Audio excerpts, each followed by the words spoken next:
começar a analisar todas as características e os detalhes a partir dos poemas dele. Vamos com 2 poemas. E para começar, prestem bem atenção que vocês vão interagir comigo. Poeminha na tela para vocês. Se não é o fim, recomece. Olha que interessante. Isso é um poema concreto. 2 características que vocês colocaram. Eu vou até pegar a canetinha para destacar. Olha que interessante. A questão de uma forma, né, de uma imagem gráfica que me ajuda, e a própria questão da escrita, que é como se simbolizasse uma seta, tá, gente? E eu tenho alguns detalhes destacados. Agora, vamos analisar isso um pouco mais profundamente. Vamos ver se vocês me ajudam. Ó, poema aqui do lado. Primeira questão. Como as palavras estão escritas no poema? Qual é o formato dessas palavras? Tem alguma direção, alguma coisa? Como que elas estão escritas? Ah, quero ver no chat. Tem um pessoal que ainda está no boa tarde, é sempre bem-vindo. Mas agora, analisando esse poema, como as palavras estão? Em formato de círculo, turma da Pro Maria Cristina. Galerinha do 5º A, Emir Macedo, presente. Todo mundo falando do círculo, né? Da questão circular. Exatamente, esse é o formato que nós temos. Olha só. Em formato de círculo. Muito boa. Agora, segunda questão. Qual é a intenção do autor ao dispor as palavras dessa forma? Quando ele dispõe as palavras em círculo, que intenção vocês acham que ele tem em fazer isso? Alguma coisa.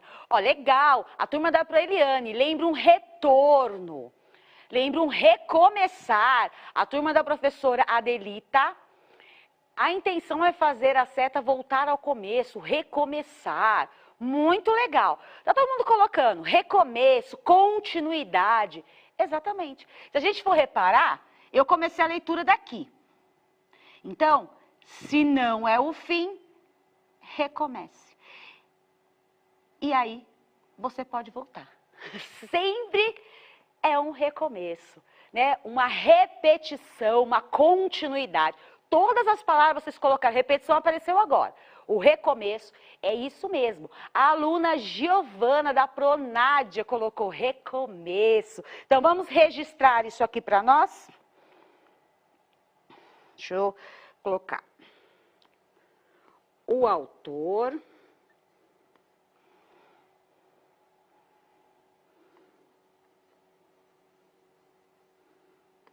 começa de novo. Ah, que simples. Por quê? Dando a ideia, eu vou usar as palavras que vocês colocaram, que resume bem. De repetição, recomeço.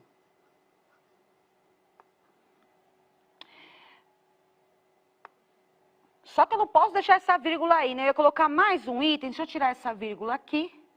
Vamos corrigir essa ortografia aqui, essa pontuação, melhor dizendo. Repetição e recomeço. A gente pode colocar como também continuidade. Isso mesmo. Isso é que nos indica, né, o formato desse poema. Mais 2 questõezinhas sobre ele. O pessoal, o aluno Joaquim, do 5º A, frisou que é recomeçar. Muito bom. Quando vocês aparece o nominho de vocês, essa galerinha aí, dá mais emoção em responder ainda. Muito bom. Continuando. Terceira questão. Essa aqui. Que relação podemos fazer entre o que está escrito na imagem e a forma como as palavras estão dispostas, né? Qual a relação entre a forma escrita e com relação à própria escrita em si dentro da imagem. E o pessoal, o aluno Nicolas e a Lívia, os alunos, né, Lívia e Nicolas, da professora Cristiane, estão falando do recomeçar. E o povo dizendo, ó, em a uma, do quinto C, estão relacionadas dando a ideia de continuidade. Agora já nessa questão, boa, continuidade. O que mais que a gente tem? A mensagem. Ele está disposto de uma forma a... Olha, o pessoal colocou assim, um ciclo de continuidade. Olha que bacana. Esse ciclo ficou bem interessante. Agora, eu tenho a questão, quando eu tenho na situação circular como esse poema, eu vou frisar justamente esse início aqui, ó. Se não é o fim. Certo? Por que isso? Porque quer realmente essa questão de ciclo sempre. Se uma coisa não der certo, faz de novo. Se não, aquela vez não foi possível, recomece. E assim sucessivamente. Então vamos lá para o registro. Ó aqui, ó. Deixa eu resumir o que eu escrevi aqui. É recomeçar. Como todo mundo colocou. Tentar novamente.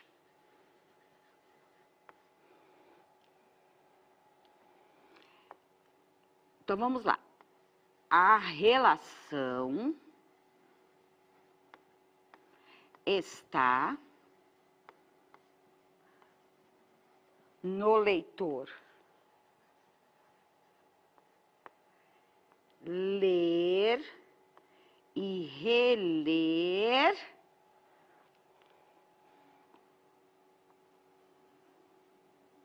vou colocar aqui pequenininho a continuidade. Lembrando que é legal frisar assim, quem puder colocar. Esse início do verso é bem legal porque ele destaca bem essa explicação da relação entre a forma com que é escrita e ainda com relação ao próprio formato em que está sendo escrito as palavras.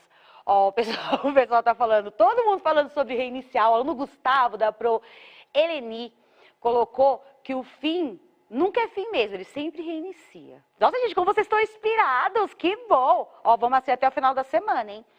Então, última questão na tela.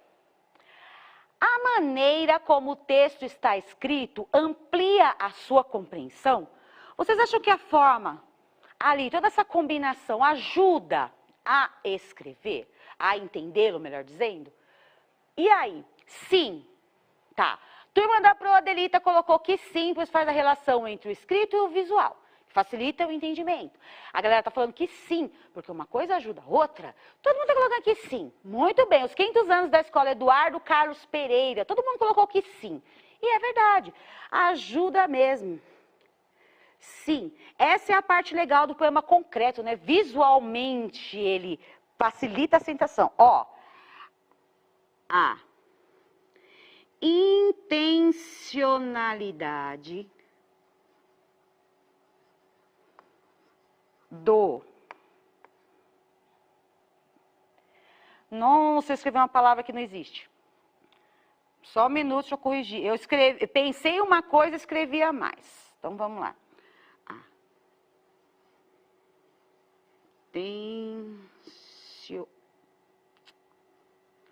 Intencionalidade, agora tá certo.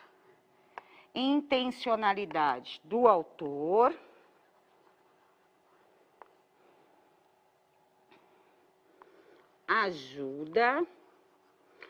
Ajudada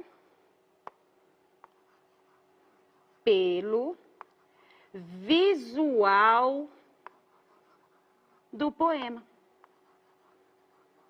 Gente, o engraçado, nem quando eu preparo o material, eu deixo espaço suficiente para o meu letrão. Agora, para eu deixar um espaço pequenininho, olha só, todo mundo colocando a questão da intencionalidade, a intencionalidade muito bem. E é isso mesmo, essa intenção do autor é bem a relação de você visualizar, né, a imagem, o escrito e ter a ideia realmente do que ele está tentando trazer para a gente. A galera do 5º ano B da Escola José dos Santos de Aspásia estão todos atentos e acertando. Parabéns! Isso é muito bom. Agora tem o seguinte, nós vamos refletir sobre um outro poema. Lembra que eu falei que são 2? Outro poema concreto. Sobre boa música.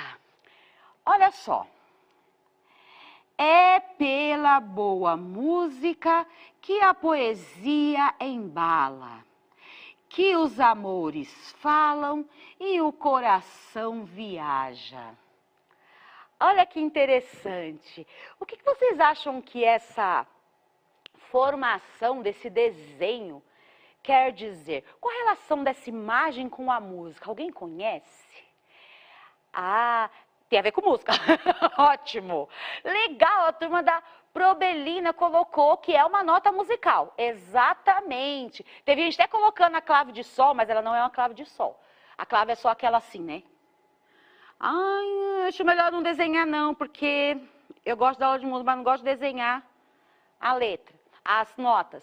E o pessoal falando, é uma nota musical. Sim, exatamente, é uma nota musical. E justamente porque fala sobre música. Mas aí, o que vai acontecer? Nós vamos colocar questões, só que essa vai ficar para vocês responderem em casa. Vamos ver se vocês conseguem fazer a mesma observação. As questões são as seguintes. Essa aqui é atividade complementar. Vamos ver se vocês conseguem responder as mesmas questões de acordo com exatamente as mesmas da passada, com relação ao nosso poema sobre boa música. Muito lindo esse poema. Legal, galera do 5º ano B da Escola Dr. Miguel Couto. Ó, e pode compartilhar, hein? Quero ver se o pessoal fez mesmo, hein? Vamos lá, e fez bonitinho. Agora, nós vamos recapitular. Aqui nós temos um quadro de características dos poemas concretos. O que significa isso? Nós vamos recapitular algumas das características que vocês viram já nas 2 primeiras aulas com a professora Karen, com relação aos poemas concretos, essas características principais. O que eu gostaria de ver no chat, então, já para a gente começar agora, bem certinho, eu perguntei a primeira, mas eu quero que vocês agora pensem em mais coisas, já que nós fizemos alguns exemplos. E o pessoal, a questão do visual, o formato, então, ó, vou colocar em tópicos. Então, assim, ó, distribuição gráfica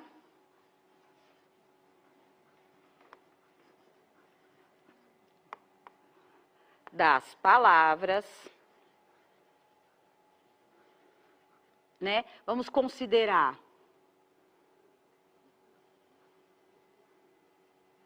considerando vários formatos. E aqui não vai caber quase nada das características, vamos colocar pouquinho. Segundo tópico, vocês colocaram no visual, eu juntei em uma. Agora vamos tentar fazer. Questão das imagens. Esqueci de um S aqui, olha só. Oh, agora ali. O pessoal falou formatos, tá? Uma coisa, todo mundo está no formato, a questão do a título de curiosidade, a nota musical é uma colcheia. Professora Edenísia. Legal, é mesmo. Então vamos lá. Agora aqui, mais um segundo. Todo mundo está no visual, na apresentação. A estrutura, legal. Estrutura livre. Eu vou frisar que isso torna, né, diferente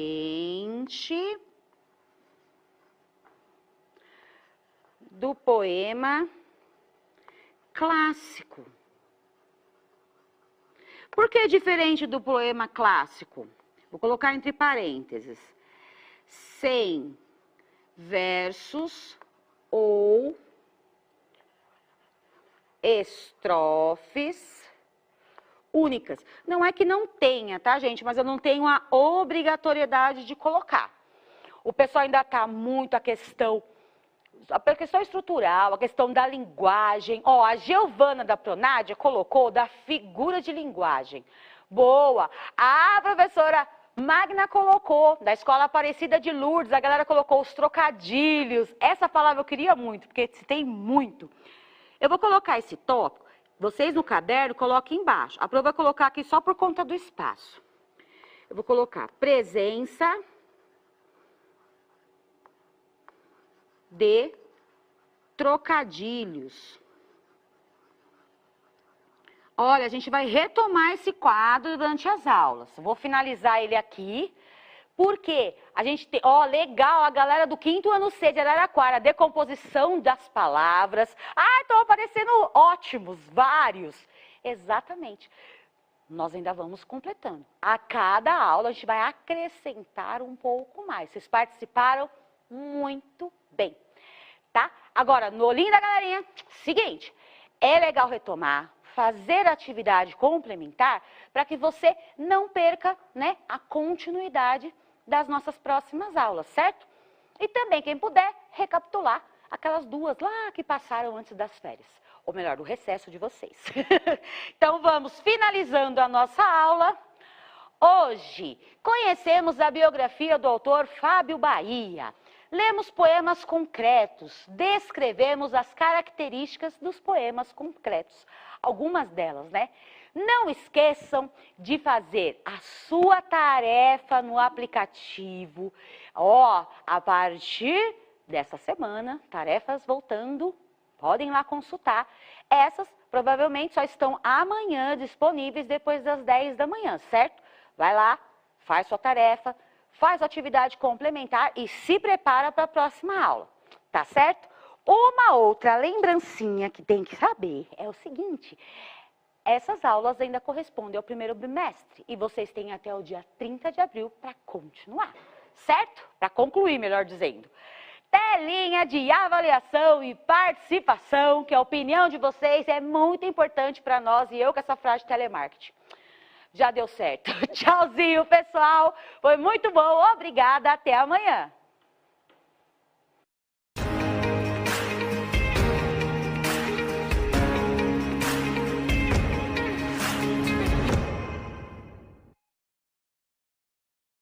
Educação é prioridade.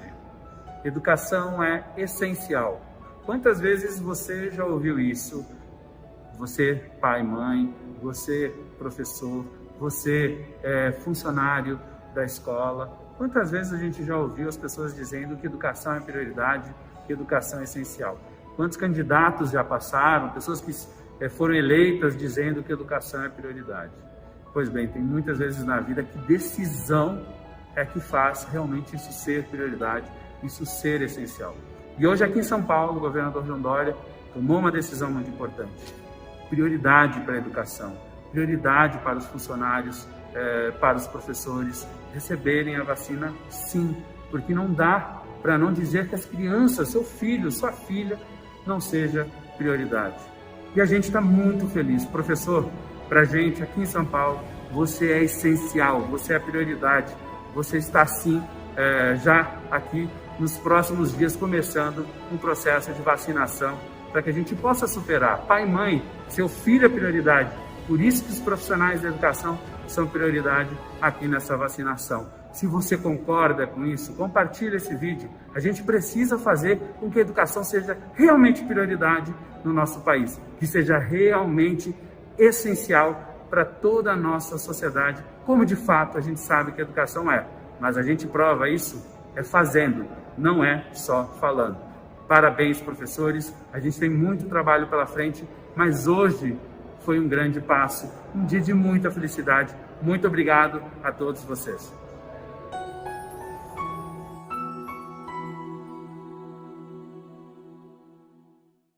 Seu pé tem uma planta que dá flor de você.